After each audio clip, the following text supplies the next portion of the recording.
नमस्कार दोस्तों, आज की इस वीडियो लेक्चर में हम सीएसएफ हेड कांस्टेबल और दिल्ली पुलिस हेड कांस्टेबल के एग्जाम के लिए सामान्य ज्ञान के और करंट अफेयर्स के कुछ महत्वपूर्ण क्वेश्चंस आपके साथ डिस्कस करेंगे, जो कि हमारे आने वाले एग्जाम्स के लिए काफ़ी महत्वपूर्ण हैं। सभी क्वेश्चंस आपको बाइलिंगुअल हिंदी और इंग्लिश दोनों लैंग्वेज में अपीयर होंगे और इनकी पीडीएफ के लिए आप हमारे टेलीग्राम ग्रुप या फिर व्हाट्सएप ग्रुप को ज्वाइन कर सकते हैं, जिनका लिंक डिस्क्रिप्शन बॉक्स में दिया हुआ है। दोस्तों, यहाँ पर आपको हमारी प्रीवियस वीडियोस की और आने वाले वीडियोस की पीडीएफ्स फ्री में अवेलेबल हो जाएंगी। शुरू करते हैं आज का पहला प्रश्न। दोस्तों, आज का पहला प्रश्न है, who was the first Indian to receive the international shooting sports federation blue cross. तो अंतर्राष्ट्रीय शूटिंग स्पोर्ट्स फेडरेशन का ब्लू क्रॉस प्राप्त करने वाले प्रथम भारतीय का नाम बताइए। तो इसका आंसर है option number D, Abhinav Bindra. दोस्तों, 2018 में अभिनव बिंद्रा को शूटिंग के क्षेत्र में उनके उत्कृष्ट कार्य के लिए ISSF द्वारा ब्लू क्रॉस से सम्मानित किया गया और ब्लू क्रॉस पाने वाले ये प्रथम भारतीय हैं। दोस्तों, अभिनव बिंद्रा ने 2008 ओलंपिक में 10 मीटर एयर राइफल में गोल्ड मेडल जीता था। बात करते हैं ISSF की। तो ISSF का फुल फॉर्म होता है दोस्तों इंटरनेशनल शूटिंग स्पोर्ट्स फेडरेशन और इसका हेडक्वार्टर यानी कि मुख्यालय है म्यूनिख में। ठीक है, ये क्वेश्चन एग्जाम्स में काफी बार पूछा गया है। अगला प्रश्न है दोस्तों, Lucifer is another name of which planet. तो किस ग्रह का दूसरा नाम ल्यूसीफर है। ठीक है, ध्यान रखिएगा इसको। तो ल्यूसीफर जो है दोस्तों वो वीनस का दूसरा नाम है। ठीक है, ऑप्शन नंबर 2 शुक्र या फिर वीनस का नाम ल्यूसीफर भी है। अगला प्रश्न है, who among the following publishes the economic survey of India. निम्नलिखित में से कौन भारत के आर्थिक सर्वेक्षण को प्रकाशित करता है। दोस्तों, यूनियन बजट से ठीक पहले प्रत्येक वर्ष पार्लियामेंट में इकोनॉमिक सर्वे ऑफ इंडिया को पेश किया जाता है और इसको मिनिस्ट्री ऑफ फाइनेंस यानी कि वित्त मंत्रालय द्वारा पब्लिश कराया जाता है। प्रेजेंट में हमारे वित्त मंत्री और वित्त राज्य मंत्री का नाम हमारे कमेंट बॉक्स में लिख के आप जरूर बताइए। अगला प्रश्न है दोस्तों, the birth anniversary of whose is celebrated as international nurse day every year. तो किसकी जयंती हर साल अंतर्राष्ट्रीय नर्स दिवस के रूप में मनाई जाती है। तो इसका आंसर है ऑप्शन नंबर 1 फ्लोरेंस नाइटिंगेल। दोस्तों, प्रत्येक वर्ष 12 मई को फ्लोरेंस नाइटिंगेल की जयंती को हम अंतर्राष्ट्रीय नर्स डे के रूप में मनाते हैं। और 2020 में जो इंटरनेशनल नर्स डे था उसकी थीम थी दोस्तों nursing the world of health. ठीक है, थीम से काफी सारे क्वेश्चन पूछे जाते हैं, इसलिए आप इसको याद रखिए। 2020 में जो इंटरनेशनल नर्स डे की थीम थी nursing the world of health. और WHO द्वारा दोस्तों 2020 को the year of nurse and midwife के रूप में घोषित किया गया है। इतनी बात आप यहाँ से याद रखेंगे। बढ़ते हैं अगले प्रश्न की ओर। अगला प्रश्न है, which article of the Indian constitution prohibit discrimination on the grounds of religion, race, caste, sex and place of birth. तो भारतीय संविधान का कौन सा अनुच्छेद धर्म, जाति, लिंग और जन्म स्थान के आधार पर भेदभाव पर रोक लगाता है। तो इसका आंसर है ऑप्शन नंबर 3 आर्टिकल 15। ये क्वेश्चन मैं काफी बार अपनी प्रीवियस वीडियोस में भी करा चुका हूं, तो इसलिए आप इसको ध्यान रखेंगे। इसका आंसर है ऑप्शन नंबर 3। दोस्तों, अगला प्रश्न है, methane is a colourless, odourless, non toxic but flammable gas, what is its common name. तो मीथेन का कॉमन नाम क्या है। ठीक है दोस्तों, तो सामान्यतः मीथेन को दोस्तों मार्स गैस के नाम से भी जाना जाता है। ठीक है, ऑप्शन नंबर 4 मार्स गैस। और मीथेन का फॉर्मूला क्या होता है दोस्तों, CH4। ठीक है, तो मीथेन को किस नाम से भी जाना जाता है, सामान्यतः मार्स गैस के नाम से भी जाना जाता है। अगला प्रश्न है दोस्तों, Hiuen Tsang held as the prince of pilgrims visited India during the reign of which king. तो ह्वेन सांग जो है उसको द प्रिंस ऑफ पिलग्रिम्स भी बोला जाता है। ठीक है, इसको ध्यान रखेंगे। वह किसके शासनकाल के दौरान भारत आया था।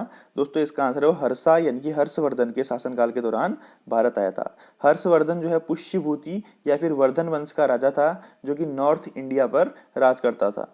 ठीक है, और ह्वेनसांग एक चीनी यात्री था जो कि बुद्धिस्ट मॉन्क था और बौद्ध रिलीजन के प्रचार के लिए भारत आया था। तो इसका आंसर क्या हो जाएगा, ऑप्शन नंबर 2 हर्ष या फिर हर्षवर्धन के शासनकाल में ह्वेनसांग भारत आया था। अगला प्रश्न है दोस्तों, in the sequence of planets in the solar system which planet comes between Mars and Saturn. तो सौरमंडल में ग्रहों के क्रम में मंगल और शनि यानी कि मार्स और सैटर्न के ठीक बीच में कौन सा ग्रह आता है। तो अगर हम सौरमंडल के ग्रहों का क्रम देखें तो मार्स और सैटर्न के बीच में आता है दोस्तों जुपिटर। ठीक है, मार्स और सैटर्न के ठीक बीच में जुपिटर यानी कि बृहस्पति आता है। ऑप्शन नंबर 4 इसका सही आंसर है। आप सोलर सिस्टम में जितने भी प्लैनेट्स हैं उनका सीक्वेंस याद कर लीजिएगा। ठीक है, अगला प्रश्न है दोस्तों, which part of the body is responsible for the manufacture of red blood cells. तो लाल रक्त कोशिकाओं के निर्माण के लिए शरीर का कौन सा हिस्सा जिम्मेदार है, यानी कि जो आरबीसीज होती हैं, रेड ब्लड सेल्स होती हैं, उनका फॉर्मेशन कहाँ पर होता है। ठीक है, तो दोस्तों रेड ब्लड सेल्स का फॉर्मेशन होता है आपका बोन मैरो यानी कि अस्थि मज्जा में। ऑप्शन नंबर सी इसका सही आंसर है। और आरबीसी का लाइफ स्पान कितना होता है, जीवन काल कितना होता है, 120 डेज।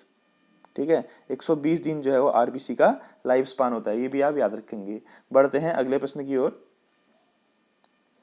अगला प्रश्न है, freedom fighter Sucheta Kripalani became the first women chief minister of which Indian state. दोस्तों भारत के किसी भी राज्य की सबसे पहली महिला मुख्यमंत्री का नाम बताइए। तो वो थी सुचेता कृपलानी। और वो किस स्टेट की मुख्यमंत्री बनी। तो दोस्तों वो उत्तर प्रदेश की मुख्यमंत्री बनी। ठीक है, option number D Uttar Pradesh. 1963 से 1967 तक सुचेता कृपलानी जी उत्तर प्रदेश की मुख्यमंत्री रही। और यहाँ से क्वेश्चन और पूछा जाता है कि भारत के किसी भी राज्य की पहली महिला राज्यपाल का नाम बताइए।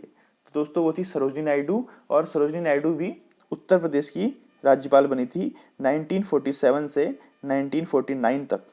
ठीक है, तो मुख्यमंत्री तो होगी सुचेता कृपलानी और प्रथम राज्यपाल हो गई सरोजिनी नायडू। ठीक है, इतनी बात यहां से याद रखेंगे। बढ़ते हैं अगले प्रश्न की तरफ।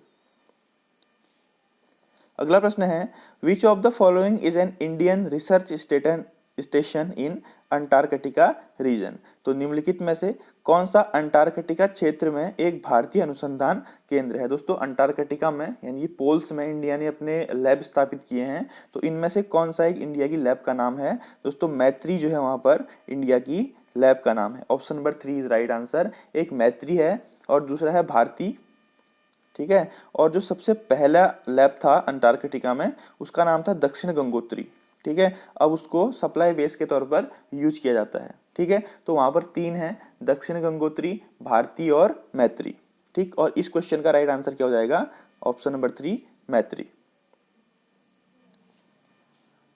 दोस्तों अगला प्रश्न है, the third Khelo India youth games 2020 is hosted by which Indian state. तो तीसरा खेलो इंडिया यूथ गेम्स 2020 किस भारतीय राज्य द्वारा आयोजित किया गया था।